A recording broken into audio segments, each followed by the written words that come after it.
오늘 보실 말씀은 디모데전서 3장 1절에서 7절까지입니다. 디모데전서 3장 1절에서 7절까지 저랑 한 절씩 교독을 하시겠습니다. 미쁘다 이 말이여 곧 사람이 감독의 직분을 얻으려 하면 선한 일을 사모하는 것이라 함이로다. 그러므로 감독은 책망할 것이 없으며 한 아내의 남편이 되며 절제하며 신중하며 단정하며 나그네를 대접하며 가르치기를 잘하며 술을 즐기지 아니하며 구태하지 아니하며 오직 관용하며 다투지 아니하며 돈 사랑하지 아니하며 자기 집을 잘 다스려 자녀들로 모든 공손함으로 복종하게 하는 자라야 할지며 사람이 자기 집을 다스릴 줄 알지 못하면 어찌 하나님의 교회를 돌보리요. 서로 익교한 자도 말지니 교만하여져서 마귀를 정죄하는 그 정죄에 빠질까 하며 7절 다 같이요.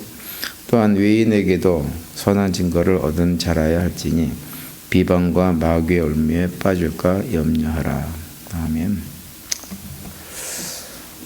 저희들이 신앙생활을 하면서 좀 피해야 할 것들, 우리 안에 있는 것들 좀 이렇게 들여다보고 이러지 말아야지 라고 해야 될 것들이 여러 가지가 있지만 그 가운데서 하나가 뭐냐면 그 이원론적인 사고를 좀 피해야 됩니다.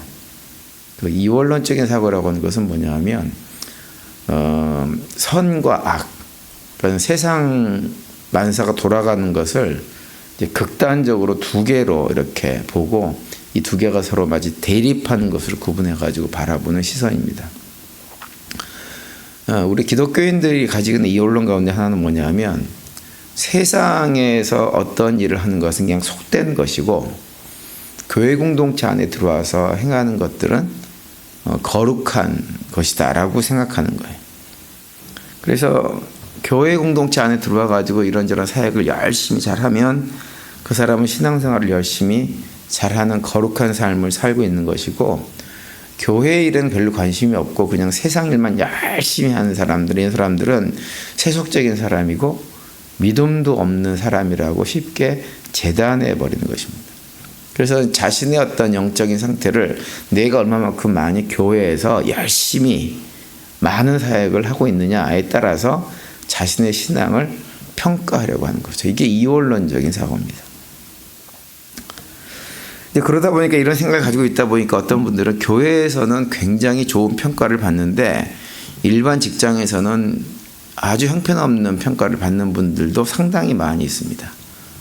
교회에서는 열심히 하고 뭐 하는 일도 잘하고 이러는데 이상하게 직장만 가면 게으르고 나태하고 실력도 없고 이런 사람으로 평가받는 사람들이 덜어 있습니다. 그러다 보니까는 직장이나 이런 사회에서 그 교회에 다니는 사람들에 대한 평가가 아주 부정적인 시각을 하게끔 만드는 역할을 하게 되는 거죠. 근데 그런 태도를 보이는 이유 중에 하나가 뭐냐면 이원론적인 사고를 가지고 있어서 그래요. 교회 일은 중요한 일이고 열심히 해야 되는 일이고 세상 일보다 훨씬 더 가치 있는 일이기 때문에 열심히 해야 되고 세상 일은 속되고 잠시 잠깐 있다가 사라져버릴 일이기 때문에 그냥 대충 해도 된다라고 하는 잘못된 생각을 가지고 있는 거죠.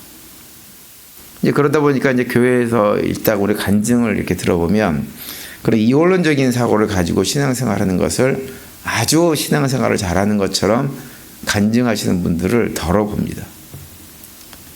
그리고 이제 세상 일 같은 거 하다가 내가 정말 하나님께 좀 더 헌신해야 되겠다라고 생각이 들면 무엇을 선택하자면 다니던 직장 다 포기하고 사업체 다 그만두고 어디로 가나요? 목사가 되기 위해서 신학교로 가버리는 경우도 덜어 있습니다. 세상 일을 하면 온전히 하나님께 자신의 삶을 온전히 다 바친다는 느낌이 별로 안 들어서 목사가 돼야만 삶을 바치는 것처럼 느끼는 거죠. 이게 이원론적인 사고입니다.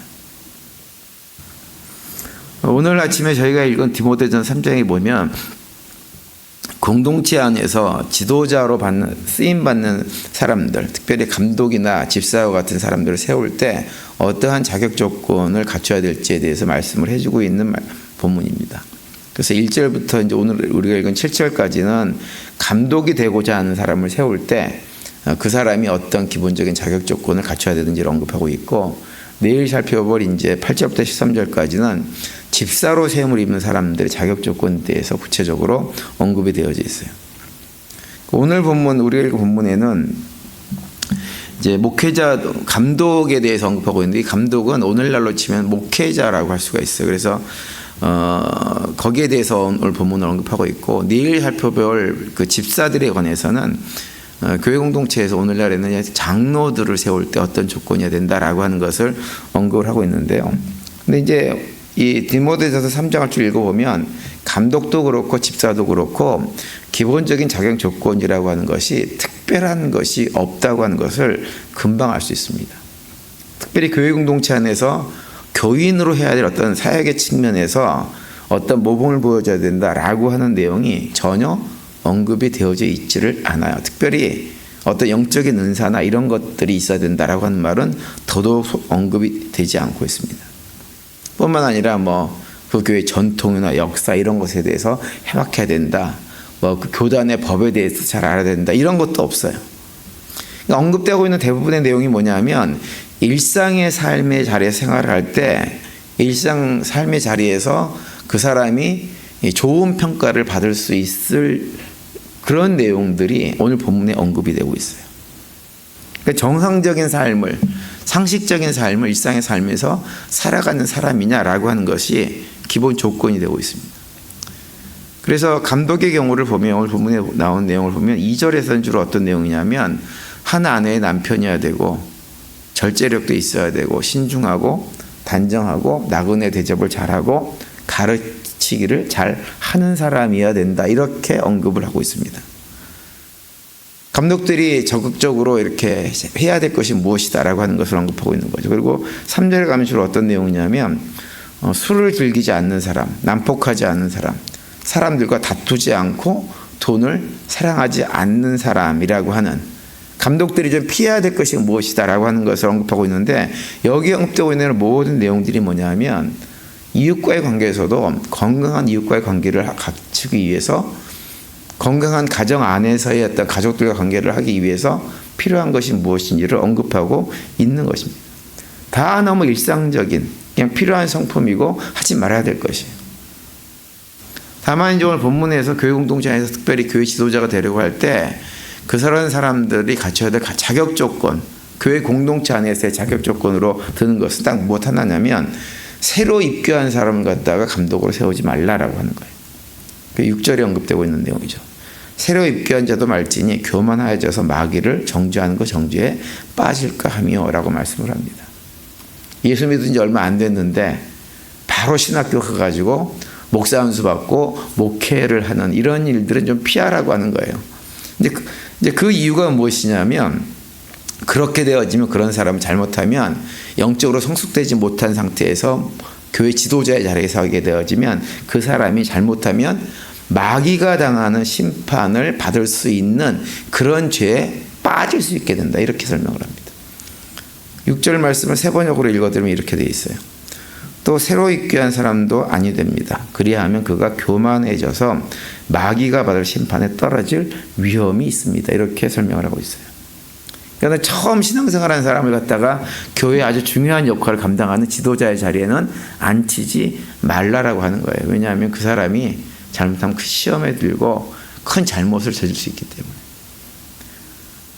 근데 그런 거 외에는 다른 모든 조건들이 뭐냐면 일반 사회에서 이웃과의 관계 속에서 정직하고 성실하고 바르고 상식적으로 살아가는 사람을 교회 지도자로 세워야 된다고 하는 것을 말씀을 하고 있어요. 그러면서 또 이제 7절에도 보면 이렇게 말씀을 하고 있죠. 감독은 또한 교회 밖 사람들에게도 좋은 평판을 받는 사람이라야 합니다. 그래야 그가 비방을 받지 않으며 악마의 올무에 걸리지 않을 것입니다. 이 7절은 아예 딱 뭐라고 규정을 하고 있냐면 교회 밖에서 좋은 평가를 받는 사람이어야 된다 이렇게 얘기합니다. 교회 안에서가 아니고. 우리는 생각하기를 교회 안에서 좋은 평가를 받는 사람을 지도자로 세워야 된다고 생각하는데 성경은 아니에요. 교회 밖에서 좋은 평가를 받는 사람을 지도자로 세우라고 하는 거예요. 그래야만 그런 사람이 세상 사람들에게도 비방을 받지 않게 되어지고 본인 스스로도 악마의 올무에 빠지는 그런 일들이 없게 된다고 하는 거예요. 그러니까 일상의 삶의 자리가 그만큼 중요하다고 하는 거죠. 그리고 이제 내일 살펴볼 8절부터 언급된 집사의 조건도 감도의 조건과 크게 다르지 않습니다. 근데 집사의 조건에는 또 무엇도 없냐면 새로 입교한 사람을 세워서는 안 된다라고 하는 조건도 언급을 하지 않고 있어요. 오늘 본문 바로 뒤에 8절과 9절 보면 이렇게 되어 있습니다. 신중하며 한 입으로 두 말을 하지 아니하며 술에 탐닉하지 아니하며 부정한 이득을 탐하지 아니하며 믿음의 비밀을 깨끗한 양심에 간직한 사람이라야 합니다. 이렇게 언급하고 있어요. 여기서는 단지 한 가지 더 언급하고 있죠. 믿음이 있어야 된다. 믿음. 그런 사람을 집사로 세워라. 이것만 돼 있지 다른 것들은 다 일상의 삶에서 보통 사람으로 정직하고 성실하고 바르게 사는 사람이어야 된다고 하는 거예요. 그러니까 감독이든지 집사든지 모두가 다 교회 안에서가 아니라 밖에서 지극히 상식적으로 건강하게 사는 사람을 지도자로 리더로 세우라고 하는 거예요. 그런 사람이 아니면 교회 지도자로 세워서는 안 된다고 하는 거죠. 왜 이렇게 얘기하냐면 하나님의 일은 교회 일만이 하나님의 일이 아니기 때문에 그런 거예요. 우리가 하나님 백성으로 살아야 될 그런 자리는 교회 안에서도 그렇지만 교회 밖에서 모든 삶의 자리가 우리가 하나님 백성으로서 삶을 살아내야 되는 자리입니다. 베드로전서에 나와 있는 우리를 모두 다 왕 같은 제사장이라고 말씀을 하고 있는 그 말씀을 기초로 보면 우리가 왕 같은 제사장으로서의 사역을 감당해야 될 자리는 교회 공동체가 아니고 세상입니다. 세상. 왜냐하면 제사장의 역할은 무엇이냐면 예수 믿지 않는 구원받지 못한 사람들을 하나님 앞으로 주님 앞으로 인도하는 일인데 그 일을 어디서 주로 하나요? 세상에서 하는 거예요. 교회 공동체에서 그 역할을 하는 사람들은 목회자들은 그 역할을 교회 공동체를 중심으로 하는 거지만 일반 성도들은 다 어디 가서 하냐면 세상에 나가서 예수 믿지 않는 사람들 구원받지 못한 사람들이 어디 있나라고 보고 그들을 어떻게 해서든지 하나님과 연결해 주기 위한 역할을 감당하는 것이 믿음의 성도들입니다. 그러려면 무엇보다도 중요한 것은 세상에서 삶의 자리에서 주변 사람들에게 좋은 평판을 받아야 그 역할을 감당할 수 있는 것이지 그 역할을 감당하지 못한 사람들 어떤 사람들이냐 이웃과의 관계는 맨날 찌그럽거리고 싸우고 좋은 평만 듣지 못하고 내가 저 사람 나가는 교회는 죽어도 안 나간다 막 이런 평가를 받는 사람이 어떻게 그런 역할을 하겠어요. 그래서 오늘 본문에 보면 교회 공동체에서 지도자를 세울 때 그런 지도자들이 세상에 나가서도 좋은 평가를 받는 사람인지를 보고 그런 사람을 지도자로 세우라고 말씀을 하고 있는 것입니다. 따라서 오늘 하루 이렇게 살아가시면서 저기 우리 모든 성도님들은 자신이 서 있는 삶의 자리를 제사장의 역할을 감당하는 거룩한 성소로 만들어가는 일에 최선을 다할 수 있게 되기를 바랍니다. 그래서 물론 교회 안에서도 좋은 평판을 드려야 되겠지만 삶의 자리에서 이웃과의 관계에서 지역사회 공동체에서 저 집사님이 나가는 교회라면 저 권사님이 믿는 예수님이라면 저 장로님이 믿는 하나님이라면 나도 신앙생활 한번 해봐야 되겠다라고 하는 마음이 들 만큼 주변 사람들에게 좋은 평판을 받는 일에 최선을 다하는 우리 모두가 될 수 있게 되기를 간절히 바랍니다. 그래서 그런 삶을 해가지고 주님께서 우리에게 맡겨진 사명들을 잘 감당해서 우리도 삶의 자리에서 기쁨이 넘치고 또 우리의 삶을 통해서 하나님에게도 큰 영광과 기쁨을 올려드리는 그런 복된 삶을 살아가는 우리 모두가 될 수 있게 되기를 간절히 축원을 드립니다.